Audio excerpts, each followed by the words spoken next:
నా పేరు శ్రీరామ్ శర్మ. ప్రస్తుతం సుప్రీంకోర్టులో న్యాయమూర్తుల సంఖ్య 33 ఉంది. కానీ కేంద్ర ప్రభుత్వం ఈ సంఖ్యను 37 వరకు పెంచాలని సంచలన నిర్ణయం తీసుకుంది. ప్రధాన న్యాయమూర్తితో పాటు 38కి చేరనుంది జడ్జీల సంఖ్య. త్వరలో పార్లమెంట్లో కొత్త బిల్లును ప్రవేశపెట్టబోతున్నట్టు కేంద్ర ప్రభుత్వం నిర్ణయం తీసుకుంది.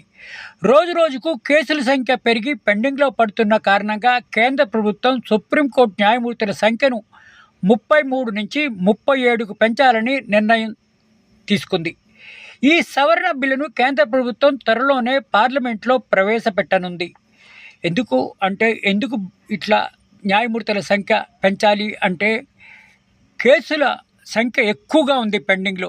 వీటిని త్వరితగతిన డిస్పోజల్ చేయాలి అంటే ఈ సంఖ్యను పెంచాల్సిందే. అందుకే కేంద్ర ప్రభుత్వము ఇప్పుడు 33 సంఖ్యతో ఉన్న న్యాయమూర్తులను 37కు పెంచాలని నిర్ణయించి ఈ విధంగా బిల్లు పెట్టనుంది. దీనివల్ల కొంతవరకు తగ్గే అవకాశం ఉంది పెండింగ్ కేసులు.